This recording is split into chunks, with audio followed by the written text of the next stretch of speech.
Hello friend, आप सभी का स्वागत है हमारे यूट्यूब चैनल पर। दोस्तों, आज मैं आप लोगों के लिए फिर से एक बार क्लास 12th का फिजिक्स का 35 महत्वपूर्ण प्रश्न लेकर आया हूं। आज दोस्तों हम लोगों का क्लास नंबर फिजिक्स का ये तीसरा क्लास है। दोस्तों, मैं बता दूं आप लोगों को, यदि आप लोग इस चैनल पर नए जुड़े हैं तो कृपया इस चैनल को सब्सक्राइब कर लें और अपने दोस्त को भी शेयर कर दें, क्योंकि मैं आप लोगों के लिए क्लास 12th फिजिक्स का 1000 VVI ऑब्जेक्टिव क्वेश्चन का एक सीरीज चला रहा हूँ, जिसका कि आज क्लास नंबर 3 है। इससे पहले हम लोग 2 क्लास कर चुके हैं। तो जो फ्रेंड उस क्लास को नहीं देखे हैं वो कृपया जा कर के देख लें, क्योंकि वो आपके एग्ज़ाम के लिए काफ़ी इम्पोर्टेंट है। तो चलिए फ्रेंड, आज हम लोग आज का क्लास स्टार्ट करते हैं। तो आज का हमारा प्रश्न नंबर 1 है, यानी कि प्रश्न नंबर 36। इससे पहले वाले क्लास में हम लोग प्रश्न नंबर 35 तक कर चुके हैं। तो आज इसके आगे चलते हैं। प्रश्न नंबर 36 है हमारा, विद्युत चुंबकीय तरंगों की प्रकृति होती है। ऑप्शन ए है आपका अनुप्रस्थ, ऑप्शन बी है आपका अनुदैर्घ्य, ऑप्शन सी है आपका अनुप्रस्थ और अनुदैर्घ्य दोनों, ऑप्शन डी है आपका यांत्रिक। तो आपका सही जवाब हो जाएगा ऑप्शन नंबर ए, अनुप्रस्थ, यानी कि विद्युत चुंबकीय तरंग की प्रकृति अनुप्रस्थ होती है।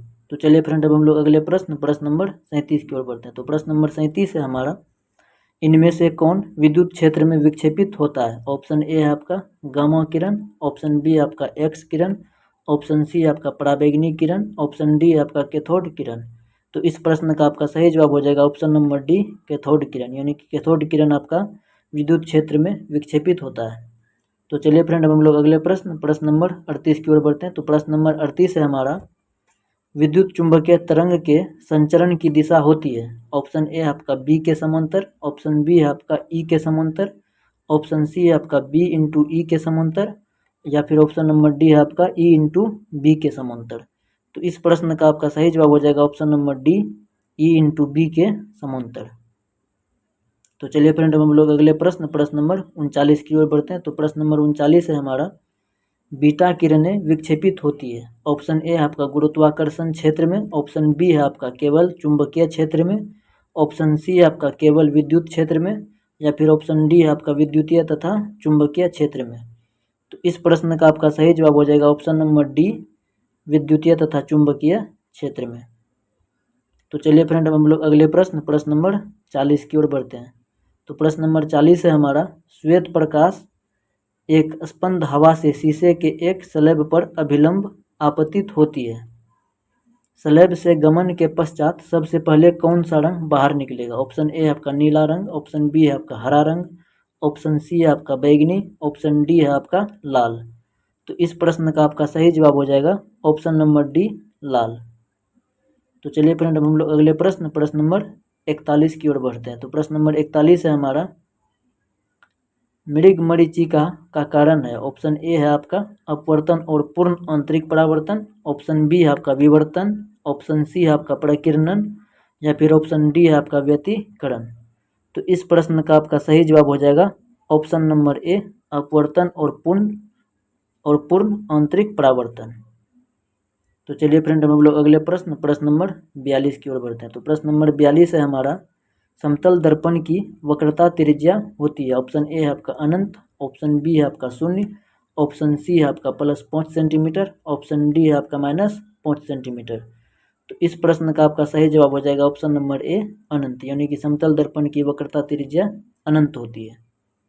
तो चलिए फ्रेंड, अब हम लोग अगले प्रश्न नंबर 43 की ओर बढ़ते हैं। तो प्रश्न नंबर 43 है हमारा, निम्नलिखित में से किसका अपवर्तनांक सबसे अधिक होता है। ऑप्शन ए है आपका कांच, ऑप्शन बी है आपका पानी, ऑप्शन सी है आपका लोहा, ऑप्शन डी है आपका हीरा। तो इस प्रश्न का आपका सही जवाब हो जाएगा,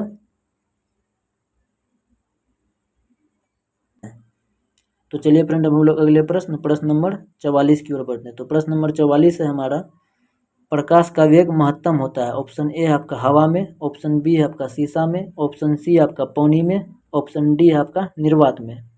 तो इस प्रश्न का आपका सही जवाब हो जाएगा ऑप्शन नंबर डी, निर्वात में, यानी कि निर्वात में प्रकाश का वेग सबसे अधिक होता है। तो चलिए फ्रेंड, अब हम लोग अगले प्रश्न नंबर 45 की ओर बढ़ते हैं। प्रश्न नंबर 45 है हमारा, खगोलीय दूरदर्शी में अंतिम प्रतिबिंब होता है। ऑप्शन ए है आपका वास्तविक व सीधा, ऑप्शन बी है आपका वास्तविक व उल्टा, ऑप्शन सी है आपका आभासी व सीधा, ऑप्शन डी है आपका आभासी व उल्टा। तो इस प्रश्न का आपका सही जवाब हो जाएगा ऑप्शन नंबर डी, आभासी व उल्टा।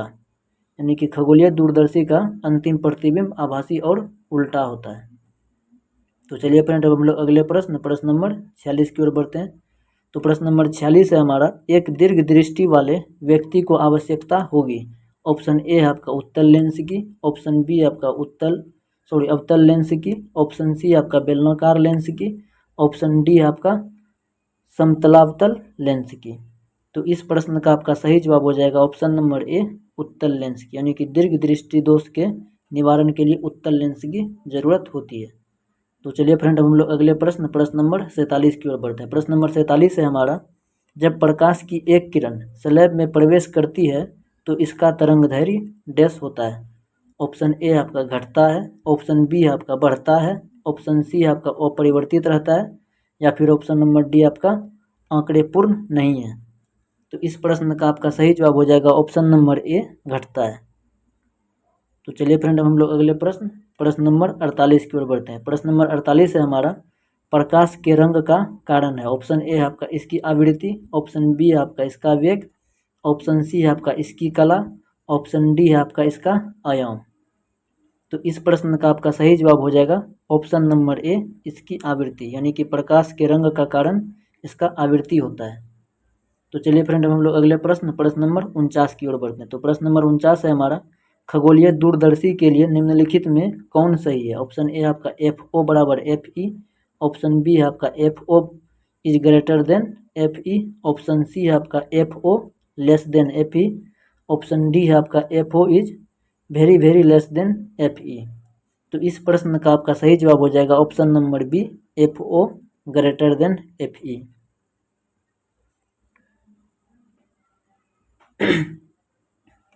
स्रोत से परिमित दूरी पर तरंगाग्र होता है। ऑप्शन ए है आपका गोलाकार, ऑप्शन बी है आपका बेलनाकार, ऑप्शन सी है आपका समतल, ऑप्शन डी है आपका वृत्ताकार। तो इस प्रश्न का आपका सही जवाब हो जाएगा ऑप्शन नंबर ए, गोलाकार। तो चलिए फ्रेंड, हम लोग अगले प्रश्न नंबर 51 की ओर बढ़ते हैं। तो प्रश्न नंबर 51 है हमारा, तरंग का कलांतर फाई का पथांतर डेल्टा एक्स से संबंध है। ऑप्शन ए है आपका lambda upon pi into phi, option B है आपका pi upon lambda into phi, option C है आपका lambda upon 2 pi into phi, option D है आपका 2 pi upon lambda into phi. तो इस प्रश्न का आपका सही जवाब हो जाएगा option number C, lambda upon 2 pi into phi. तो चलिए फ्रेंड, हम लोग अगले प्रश्न नंबर 52 की ओर बढ़ते हैं। प्रश्न नंबर 52 है हमारा, एक पतले फिल्म के रंग का कारण है। ऑप्शन ए आपका प्रकीर्णन, ऑप्शन बी है आपका व्यतिकरण, ऑप्शन सी आपका वर्ण विक्षेपण, ऑप्शन डी है आपका विवर्तन। तो इस प्रश्न का आपका सही जवाब हो जाएगा ऑप्शन नंबर बी, व्यतिकरण। तो चलिए फ्रेंड, अब हम लोग अगले प्रश्न नंबर 53 की ओर बढ़ते हैं। प्रश्न नंबर 53 है हमारा, प्रकाशिक पथ बराबर होता है। ऑप्शन ए है आपका अपवर्तनांक इंटू पथ लंबाई, ऑप्शन बी है आपका अपवर्तनांक बटे पथ लंबाई, ऑप्शन सी है आपका पथ लंबाई बटे अपवर्तनांक, ऑप्शन डी है आपका अपवर्तनांक गुना पथ लंबाई बटे 2। तो इस प्रश्न का आपका सही जवाब हो जाएगा ऑप्शन नंबर ए, अपवर्तनांक इंटू पथ लंबाई। तो चलिए फ्रेंड, हम लोग अगले प्रश्न नंबर 54 की ओर बढ़ते हैं। तो प्रश्न नंबर 54 है हमारा, जिस घटना से प्रकाश तरंगों की प्रकृति निर्विवाद रूप से अनुप्रस्थ सिद्ध होती है वह है। ऑप्शन ए आपका व्यतिकरण, ऑप्शन बी आपका विवर्तन, ऑप्शन सी है आपका ध्रुवण, ऑप्शन डी है आपका अपवर्तन। तो इस प्रश्न का आपका सही जवाब हो जाएगा ऑप्शन नंबर सी, यानी कि ध्रुवण।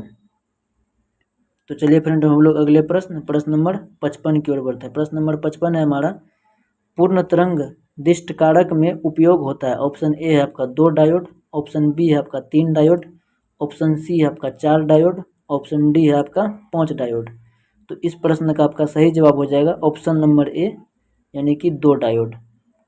तो चलिए फ्रेंड, हम लोग अगले प्रश्न नंबर 35 की प्रश्न नंबर 56 की ओर बढ़ते हैं। तो प्रश्न नंबर 56 है हमारा, इलेक्ट्रॉन वोल्ट द्वारा मापा जाता है। ऑप्शन ए है आपका आवेश, ऑप्शन बी है आपका विभवांतर, ऑप्शन सी है आपका धारा, ऑप्शन डी है आपका ऊर्जा। तो इस प्रश्न का आपका सही जवाब हो जाएगा ऑप्शन नंबर डी, ऊर्जा, यानी कि इलेक्ट्रॉन वोल्ट के द्वारा ऊर्जा को मापा जाता है। तो चलिए फ्रेंड अगले प्रश्न।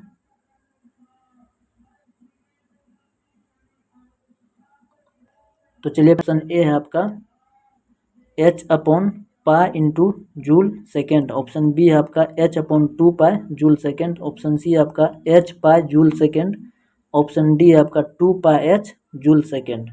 तो इस प्रश्न का आपका सही जवाब हो जाएगा option number B, H upon 2 pi into joule second. तो चलिए फ्रेंड अब हम लोग अगले प्रश्न नंबर 58 की ओर बढ़ते हैं। प्रश्न नंबर 58 है हमारा, हाइड्रोजन स्पेक्ट्रम की कौन सी श्रेणी अवरक्त भाग में नहीं पड़ती है? ऑप्शन ए है आपका हम्फ्रीज श्रेणी, ऑप्शन बी है आपका फुंड श्रेणी, ऑप्शन सी है आपका ब्रैकेट श्रेणी, ऑप्शन डी है आपका लाइमन श्रेणी। तो इस प्रश्न का आपका सही जवाब हो जाएगा ऑप्शन नंबर डी, लाइमन श्रेणी।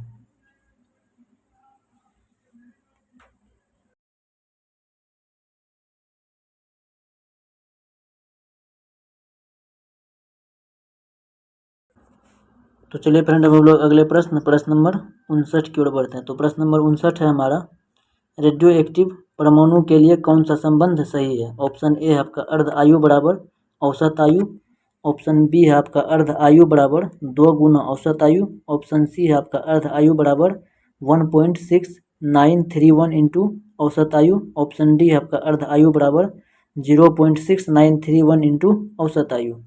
तो इस प्रश्न का आपका सही जवाब हो जाएगा ऑप्शन नंबर डी, अर्ध आयु बराबर 0.6931 इंटू औसत आयु। तो चलिए फ्रेंड हम लोग अगले प्रश्न नंबर 60 की ओर बढ़ते हैं। तो प्रश्न नंबर 60 है हमारा, तत्व एक्स जिसका परमाणु संख्या और उसका परमाणु भार दिया हुआ है का एक नाभिक पहले अल्फा कण और फिर बीटा कण उत्सर्जित करता है, परिणामी नाभिक की परमाणु संख्या होगी। ऑप्शन ए आपका 82, ऑप्शन बी आपका 83, ऑप्शन सी 80, ऑप्शन डी 198। तो इस प्रश्न का आपका सही जवाब हो जाएगा ऑप्शन नंबर ए, 82। तो चलिए फ्रेंड हम लोग अगले प्रश्न नंबर 61 की ओर बढ़ते हैं। तो प्रश्न नंबर 61 है हमारा, सौर ऊर्जा का स्रोत है। ऑप्शन ए आपका न्यूक्लियर विखंडन, ऑप्शन बी आपका न्यूक्लियर संलयन, ऑप्शन सी है आपका दोनों, ऑप्शन डी है आपका कोई नहीं। तो इस प्रश्न का आपका सही जवाब हो जाएगा ऑप्शन नंबर बी, न्यूक्लियर संलयन, यानी कि सौर ऊर्जा का मुख्य स्रोत न्यूक्लियर संलयन है। तो चलिए फ्रेंड अब हम लोग अगले प्रश्न नंबर 62 की ओर बढ़ते हैं। तो प्रश्न नंबर 62 है हमारा, जितने समय में किसी रेडियो एक्टिव पदार्थ की राशि अपने प्रारंभिक परिणाम की आधी हो जाती है उसे कहते हैं। ऑप्शन ए आपका औसत आयु, ऑप्शन बी आपका अर्ध आयु, ऑप्शन सी आपका क्षय नियतांक, ऑप्शन डी आपका आवर्तकाल। तो इस प्रश्न का आपका सही जवाब हो जाएगा ऑप्शन नंबर बी, अर्ध आयु।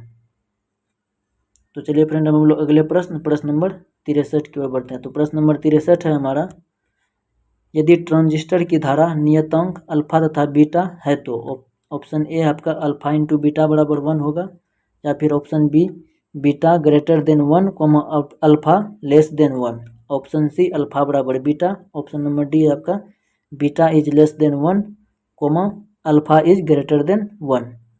तो इस प्रश्न का आपका सही जवाब हो जाएगा ऑप्शन नंबर बी, यानी कि beta greater than 1 comma alpha less than 1 होना चाहिए।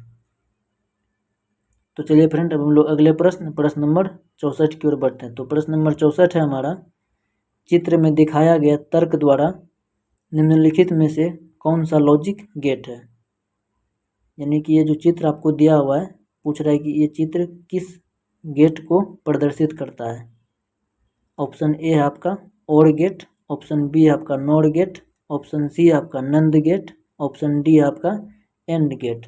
तो इस प्रश्न का आपका सही जवाब हो जाएगा ऑप्शन नंबर सी, नंद गेट। तो चलिए फ्रेंड हम लोग अगले प्रश्न नंबर 65 की ओर बढ़ते हैं। तो प्रश्न नंबर 65 है हमारा, दशमिक संख्या 25 का द्विधारी होता है, यानी कि दशमिक संख्या में 25 का द्विधारी अंक क्या होगा? ऑप्शन ए आपका 1100 का होल स्क्वायर, ऑप्शन बी आपका 1000 का होल पावर 2, ऑप्शन सी आपका 11001 का होल स्क्वायर, ऑप्शन डी आपका 11101 का होल स्क्वायर। तो इस प्रश्न का आपका सही जवाब हो जाएगा ऑप्शन नंबर सी, 11,001 का होल स्क्वायर। तो चलिए फ्रेंड हम लोग अगले प्रश्न नंबर 66 की ओर बढ़ते हैं। तो प्रश्न नंबर 66 है हमारा, पी प्रकार के अर्धचालक में आवेश वाहक होते हैं। ऑप्शन ए है आपका इलेक्ट्रॉन, ऑप्शन बी है आपका वीवर, ऑप्शन सी है आपका प्रोटॉन, ऑप्शन डी है आपका न्यूट्रॉन। तो इस प्रश्न का आपका सही जवाब हो जाएगा ऑप्शन नंबर बी, वीवर, यानी कि वीवर को होल भी बोलते हैं, होल्स।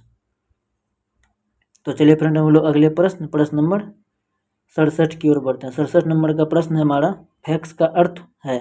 ऑप्शन ए है आपका full access transmission, option B है आपका फैक्सीमाइल टेलीग्राफी, ऑप्शन सी है आपका factual auto access, option D है आपका फीड ऑटो एक्सचेंज। तो इस प्रश्न का आपका सही जवाब हो जाएगा option number B, facsimile telegraphy. हमारा आयाम मोडुलन सूचकांक का मान होता है। ऑप्शन ए आपका हमेशा 0, ऑप्शन बी आपका 1 तथा इन्फिनिटी के बीच, ऑप्शन सी आपका 0 तथा 1 के बीच, ऑप्शन डी है आपका हमेशा इन्फिनिटी।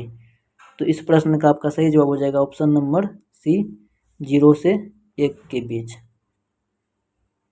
तो चलिए फ्रेंड हम लोग अगले प्रश्न नंबर 69 की ओर बढ़ते हैं। तो प्रश्न नंबर 69 है हमारा, मोबिलिटी का एसआई इकाई है। ऑप्शन ए है आपका एम्पियर गुना मीटर बटे न्यूटन, ऑप्शन बी है आपका second upon metre, option C है आपका metre upon second into ampere, option D आपका कोई नहीं। तो इस प्रश्न का आपका सही जवाब हो जाएगा option number A, ampere into metre बटे न्यूटन। चलिए फ्रेंड हम लोग आज का आखिरी प्रश्न नंबर 70 को देखते हैं। प्रश्न नंबर 70 है हमारा, टीवी प्रसारण के लिए जिस आवृत्ति परास का उपयोग होता है वह है। ऑप्शन ए आपका 30 से 300 हर्ट्ज तक, ऑप्शन बी आपका 30 से 300 किलो हर्ट्ज तक, ऑप्शन सी आपका 30 से 300 मेगा हर्ट्ज तक, या ऑप्शन डी आपका 30 से 300 गीगा हर्ट्ज का। तो इस प्रश्न का आपका सही जवाब हो जाएगा ऑप्शन नंबर सी, 30 से लेके 300 मेगा हर्ट्ज तक। तो दोस्तों आज बस यहीं तक, फिर मिलेंगे अगले वीडियो में। तो दोस्तों मैं बता दूं, यदि आप लोग इस चैनल पर नए जुड़े हैं तो कृपया इस चैनल को सब्सक्राइब कर लें और अपने दोस्तों में भी शेयर कर दें, क्योंकि मैं आप लोगों के लिए डेली क्लास 12 के सभी सब्जेक्ट का वीवीआई ऑब्जेक्टिव और कुछ सब्जेक्टिव क्वेश्चन लेकर आता हूँ। तो दोस्तों आज के लिए बस इतना ही, मिलते हैं फिर किसी अगले वीडियो में।